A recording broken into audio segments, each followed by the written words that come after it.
Достар, бүгінгі видеоның соңына дейін көрсеңіздер, Инстаграмда 300 подписчикпен қалай заказ алуға болатындығын білетін боласыздар. Және арнайы контент планды қалай жасау керектігін көрсетемін. Соңына дейін көріңіздер.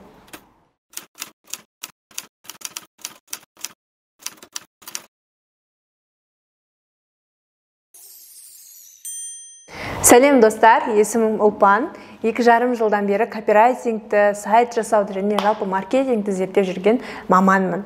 Достар, мен өткен сабағымда, осы YouTube'дағы сабағымда копирайтинг деген не, оны қалай жазу керек, қандай түрлері бар, копирайтер деген кім деген сияқты сұрақтарға жауап берген болатын. Ал сол сұрақтардан кейін, сол сабақтан кейін мен өзім уәде еткендей арнайы Инстаграмда пост жазу сабағын шығарамын деген болатынмын. Енді бүгін сол уақыт келді. Бүгін Инстаграмда қалай жарнама мәтіні жазуға болады және басқа жарнамалардан қандай айырмашылығы бар, осыны айтатын боламын. Достар, мынадай нәрсені естеріңізге сақтаңыздаршы. SMM мамандар өте көп, бірақ олардың бір жіберетін қателіктері барлық Инстаграм ол тек сурет өңдеу мен видео салудан деп түсінеді. Ол керісінше өте үлкен қателік. Достар, Инстаграм ол ең алдымен дұрыс мәтін жазалу. Бұрынғыдай адамдар тек қана ойын-сауыққа немесе басқа да заттарға қызыға бермеуі мүмкін. Қазір реально шынымен кім пайдалы ақпарат берді, кім нативная реклама жасады, кім отзыв салды, сол адамда ғана клиент бар. Келісесіздер ғой? Енді достар, жалпы копирайтинг пен Инстаграмда жазылатын жарнаманың қандай айырмашылығы бар? Сіздерге мына нәрсені түсіндірейін. Мысалға біз OLX-қа жарнама салатын болсақ, біз не істейміз? Әртүрлі тақырыптарын салып, әртүрлі текстарын қойып, біз оны саламыз. Ол уақытта үнемі адамдар, жаңа адамдар көре береді. Ал енді біз Инстаграмда әрине жаңа адамдар қосылады, бірақ біздің өзіміздің тұрақты подписчиктарымыз бар. Келісесіз ғой? Біз оларға күн сайын копирайтинг жазып, артықшылығы мынау, мынадай бағасындай сатып алсаң мынадай болады деп, күн сайын сондай посттар сала берсек, ол бізден не істейді? Отписка жасайды. Келсесіз ғой? Енді не істеу керек? Жалпы Инстаграмда контенттің 3 түрі бар. Ол бірінші развлекательный, полезный и продающий. Осы 3 түрінен тұрады. Қазір сіздерге мен сатылым әкелетін контент жайлы айтпақшымын. Инстаграмда арнайы пост жазудың негізі жалғыз ережесі бар, сатылым әкелетін пост жазудың. Ол бізде, мен көбінесе айтам, нативная реклама жасау деп. Енді қазақша былай аударған кезде тікелей емес жарнама жасау деген сөз ғой. Яғни біз күн сайын өзіміздің мына затты сатам, бағасы мынау деп жаза бермес үшін, адамдарды қызықтырып ұстау үшін және де бір дегенде өте көптеген заявкалар, яғни лидтар түсіру үшін арналған тәсіл.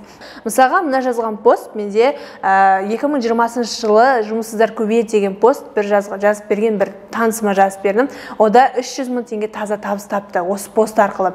Ал мына постты көрсеңіздер, бұл пост мөлшермен қарасаңыздар 140-150 заявка алып келген.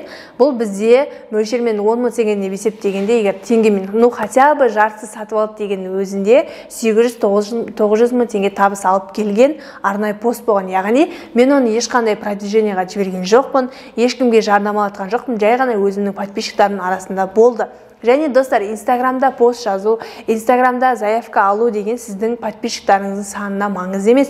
Әрине бұл жерде 10 подписчиктің бетіне қарап отырыңыз деген сөз емес қой. 300-400 подписчик болса, соның өзінен жақсы заявкалар ала беруге болады достар. Енді постты қалай жазамыз? Бірінші нәрсе бұл бізде тақырып болу тиіс. Қазір сіздер мен сілтемесінде қойып қоям, мен жазған постымды оқыңыздар.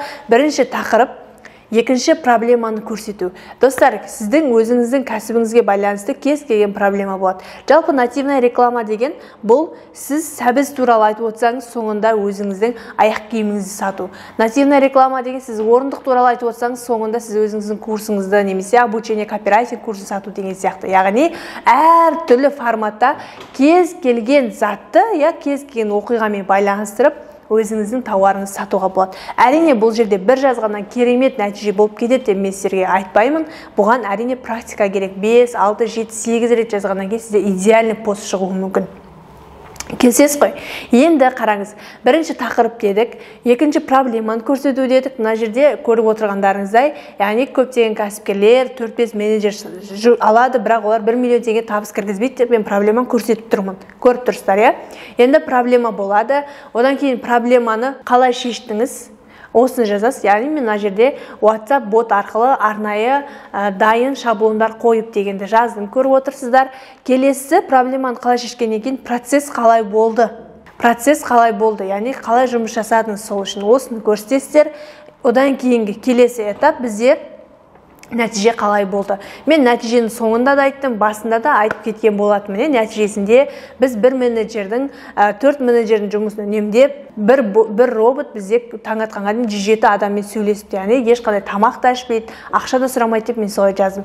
Ал ең соңғы call to action'ы екі түрлі, яғни нативная реклама жасадым. Біріншісі мен оқытуға жасадым, екінші нативная реклама менде арнайы осы WhatsApp боттарды жасауға реклама жасадым. Қарап отырсыздар өздеріңіз, Алматының таныстарым, Алматының 20% кәсіпкерлеріне 50% бағасына жасады деп мен уже сатып жібердім. Көрдіңіздер ғой?